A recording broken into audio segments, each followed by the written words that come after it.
Сәлеметсіңдер ме, балалар? Бүгін біз сендермен 5-ші сабақ «Менің көйлегім жаңа» тақырыбын өтеміз.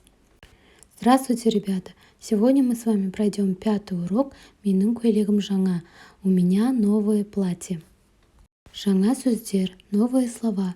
Прочитай, выучи, напиши в словарь.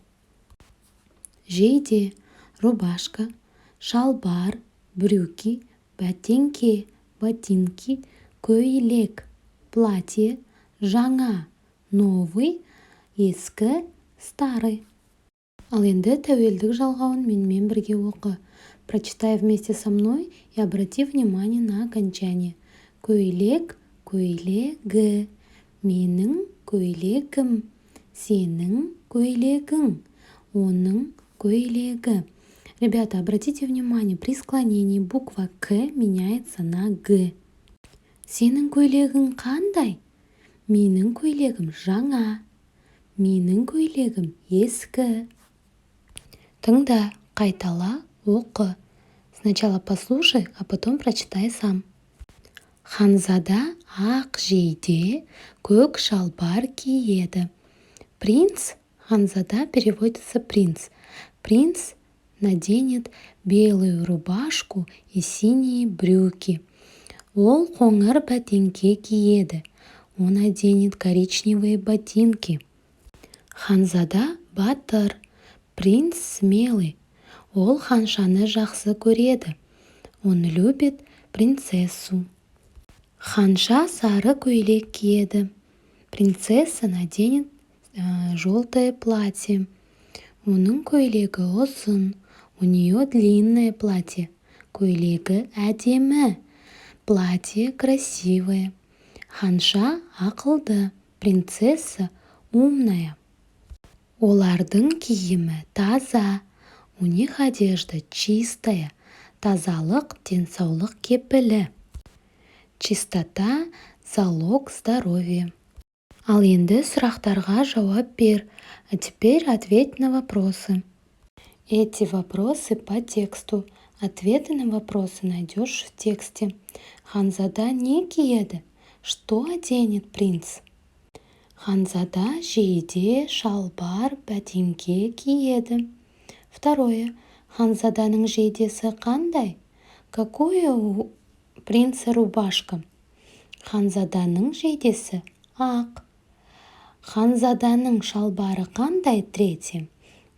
Ханзаданың шалбары көк. Четвертое.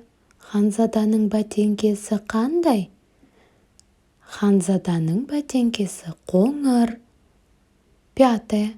Ханша не киеді? Ханша көйлек киеді. Ханшаның көйлегі қандай? Ханшаның көйлегі сары, әдемі. Олардың киімі қандай? Седьмое. Олардың киімі таза. Екінші тапсырма. Көп нүктенің орнына тиісті қосымшаларды жаз. Тәуелдік жалғауы.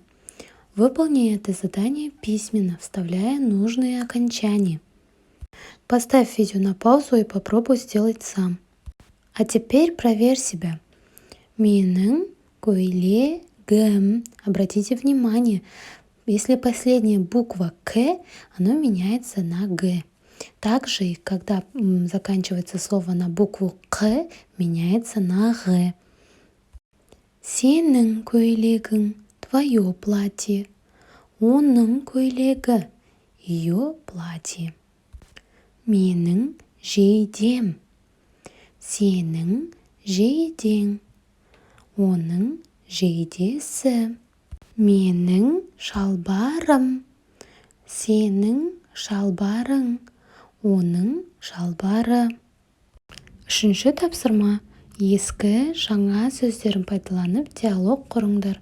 Третье задание. Надо составить диалог, используя слова старый и новый. Көйлек қандай? Ребята, посмотрите на платье. Оно какое? Старое или новое? Көйлек жаңа. Жейде қандай? Рубашка какая?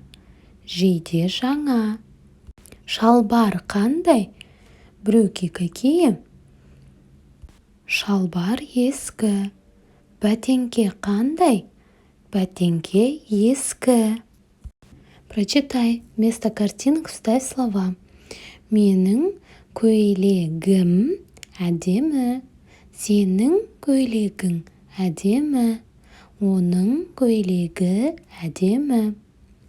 Менің жейдем жаңа. Сенің жейдең жаңа. Оның жейдесі жаңа. Дальше попробуй сделать сам. Пятое тапсырма. Здесь надо найти среди картинок что-то лишнее. Например, в первой картинке все игрушки. Что здесь лишнее? Жейде, рубашка.